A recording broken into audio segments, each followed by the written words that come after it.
విజయవాడ అజిత్ సింగ్ నగర్లో బొడమలేరు ముంచెత్తిన ఆ ప్రాంతాల్లో పిసిసి అధ్యక్షురాలు శర్మ పర్యటిస్తున్నారు. ఇక్కడ బాధితుల్ని కలిసి వారికి ఆహారం అందిందా లేదా, ఎలా ఉన్నారనేది అడిగి తెలుసుకుంటున్నారు.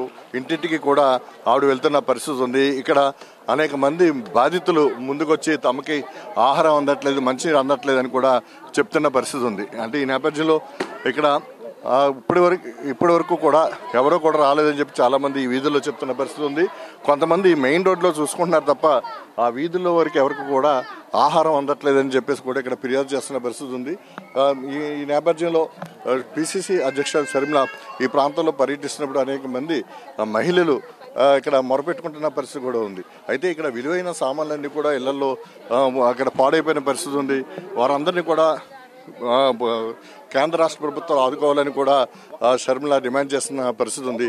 ఇక్కడ మనం బాధితులు ఏ విధంగా ఆవిడ మొరపెట్టుకుంటున్నారో చూస్తున్నారు. మెయిన్ రోడ్లో మాత్రమే ఇక్కడ ఆహారం అందిస్తున్నారు. ఇక్కడ పక్క వీధుల్లో మాత్రం మునిగిపోయి ఇబ్బంది పడుతున్న ఎవరికి కూడా తమకు ఆహారం అందట్లేదు, సహాయం అందట్లేదు, సహాయక చర్యలు అందట్లేదు అని చెప్పి కూడా ఇక్కడ చేస్తున్న పరిస్థితి. చెప్పమ్మా, మీరు చూస్తున్నారు అంతా కూడా, మీరు వచ్చినప్పుడు చూస్తున్నారు మెయిన్ రోడ్లోనే సాయం ఉంటుంది, ఇక్కడ వీధుల్లో అందట్లేదు అంటున్నారు.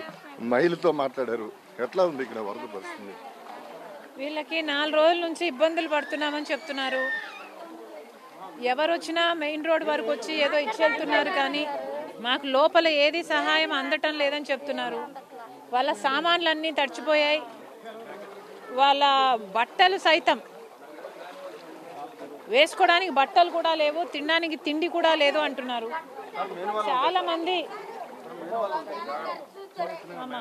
చాలా మంది అసలు ఈ పూట పని చేయకపోతే ఈ పూట తినలేని పరిస్థితి.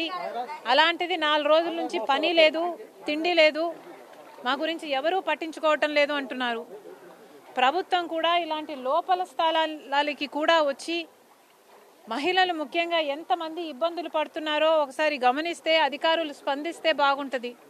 ఎందుకంటే ఈ లోపల ప్రాంతాలకు కొంచెం గల్లీలలో ఉన్న వాళ్ళకి అసలు ఏమీ అందటం లేదంటున్నారు. అమ్మ, మీకు ఏదైనా అందిందా?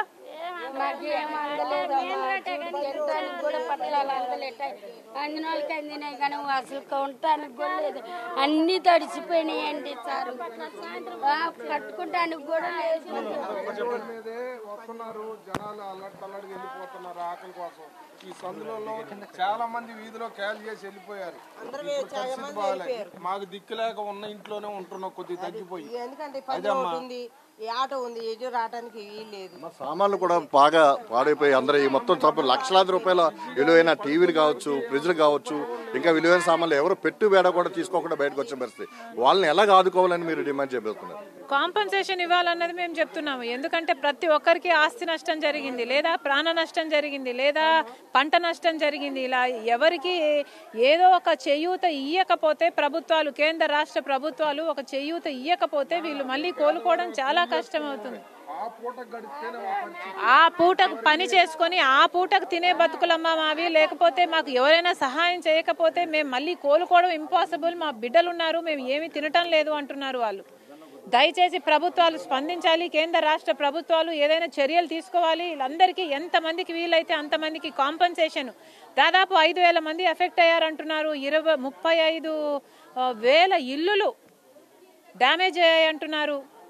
32 మంది చనిపోయారంటున్నారు. ఎవరికి ఎంత కాంపన్సేషన్? చనిపోయిన వాళ్లకు 1,00,000 ఇచ్చిన, ఆస్తి నష్టపోయిన వాళ్లకు కనీసం 50,000 ఇచ్చినా, లేకపోతే పంట నష్టపోయిన వాళ్ళకు 25,000 ఇచ్చినా, ఇలా ఎవరికి ఎంత ఇవ్వాలి అనేది ప్రభుత్వాలు డిసైడ్ చేసుకొని వెంటనే ప్రకటిస్తే అంతో ఇంతో ఊరటగా ఉంటుందని మా భావన.